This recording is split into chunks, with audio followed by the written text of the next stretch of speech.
जन्म देने वाली हमारी माता होती है, वैसे ही हमारी दूसरी माता जिनवाणी माँ है, जो हमें भव से पार उतारती है और वो जिनेंद्र भगवान के मुख से निकलती है। जिनवाणी माँ हमारी सच्ची माता है, वो हमें सही मार्ग बताने वाली माता है और तीन लोक के नाथ के मुख से निकली हुई वाणी में कभी भी शंका का स्थान नहीं होता है। जब तक जिनवाणी माँ हमारे साथ है, हम भाग्यशाली नहीं परंतु महाभाग्यशाली है। लेकिन आजकल के लोगों को क्या हो गया है, पता ही नहीं चलता। लोग टेक्नोलॉजी पर भरोसा करते हैं, लेकिन हमारे भगवान की वाणी पर भरोसा नहीं करते। जिनवाणी माता हमें पुकार पुकार के कह रही है कि रात्रि भोजन मत करो, बिना चने पानी मत पियो, लेकिन आजकल के लोग सुनते ही नहीं हैं। तो हमें जिनवाणी माता की बात सुननी चाहिए, हमें जिनवाणी माता का आदर करना चाहिए और उसकी महिमा गानी चाहिए। इन सब का ज्ञान करने के लिए हमारे जैनों के जितने ग्रंथ हैं वे सभी आपके सामने लेकर आ रहे हैं। हमारे ज्ञान सिंधु पाठशाला बालकोटी के बच्चे वो आपको ये बता रहे हैं कि देखो जिनवाणी माँ का दर्द क्या है।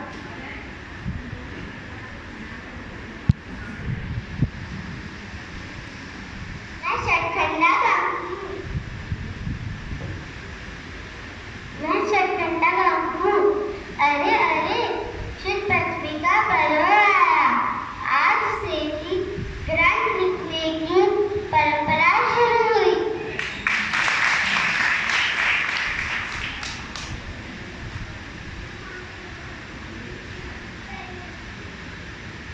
हेलो जय जिनेंद्र बच्चों, હું તબી ડગા હું आज थेरेपी है। जय जिनेंद्र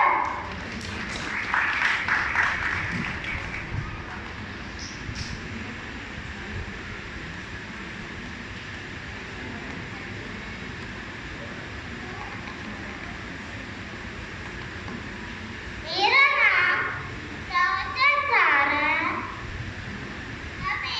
हमें पढ़ने से अज्ञान का नाश होता है और हमें ज्ञान की प्राप्ति होती है। जैसे प्रवचनकार बताता है हमें पढ़ने से अज्ञान का नाश होता है और सम्यक ज्ञान की प्राप्ति होती है। मैं अभिसारू और असंख्य उल्कनों की जरूरत है।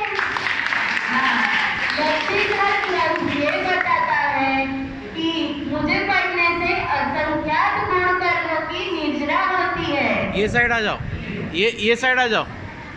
हाँ चालू છે।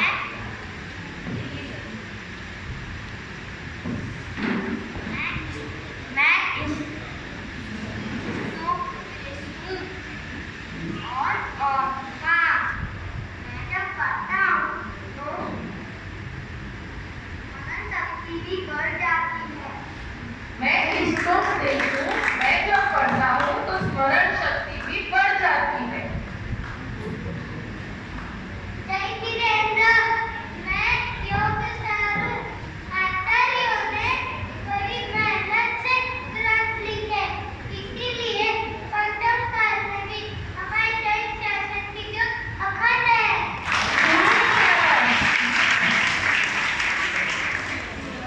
एक बार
मेरा नाम है जयदौला। हाँ भाई, सभी ग्रंथों का यही हाल है। हमारे ऊपर लगी दूरबी साफ करने के लिए कोई नहीं, बस कबाड़ में रख दिया। आगे उसका क्या हुआ किसी को लेना देना नहीं। पता नहीं क्या समझेंगे।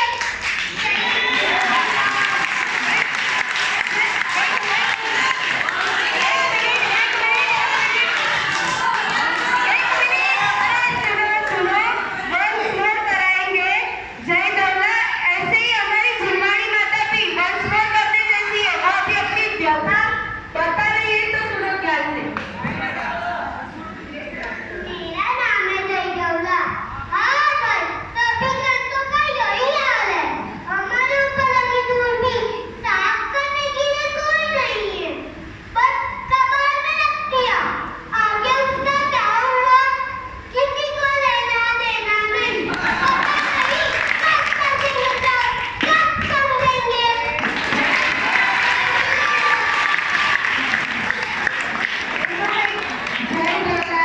महान ग्रंथ है ना, वो भी अपनी जैसा बता रहे कि भाई कबाड़ में रख दिया है, कोई जिन्हारी को सुनते नहीं, समझते नहीं, पढ़ते नहीं, तो कब समझेंगे ये मुमुक्ष जीव, कब समझेंगे।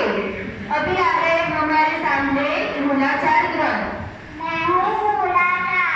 मुझे तो लट्टों में बेचा जा रहा है, घर में रखने को तो कोई तैयार ही नहीं है। टेंशन। हाँ, मूलाचार ग्रंथ की ये वेदना है कि मुझे नदियों में बेचा जा रहा है। घर में रखने के लिए भी घर में सुख सुविधा के सब साधन होंगे, पर जिनवारी माता को रखने के लिए एक कोना भी नहीं बनाएंगे। तो ये मूलाचार की बहुत दर्द भरी वेदना है।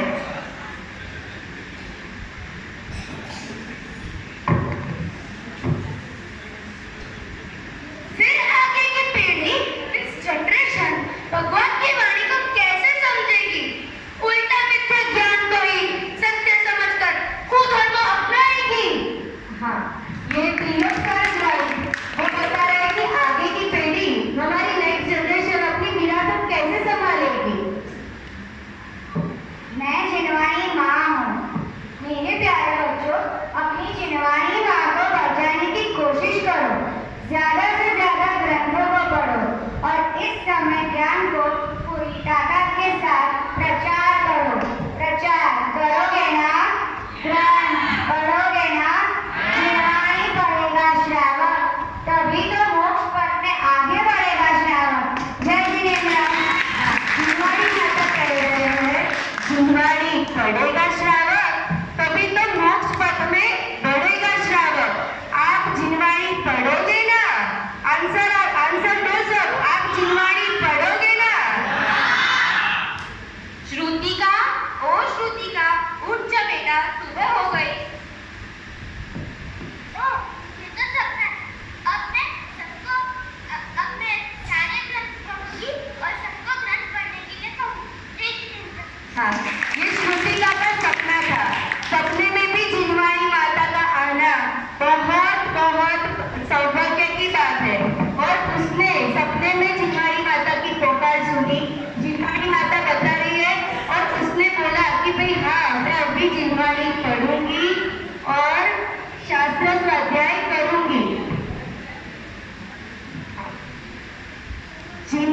सुनो बच्चों, सुनो। जिनवाणी का देखो सदा बहुमान ही करना। जिनवाणी का देखो सदा बहुमान ही करना। जिनवाणी को जिन देव से कभी न समझना। जिनवाणी को जिन देव से कभी न समझना। अब बदला शरण कभी किसको दिखाना। जिनवाणी को रखना अरे बच्चों संभाल के। जिनवाणी को रखना अरे बच्चों संभाल के। उनको आचार्य क्या फरमाते? हम लाए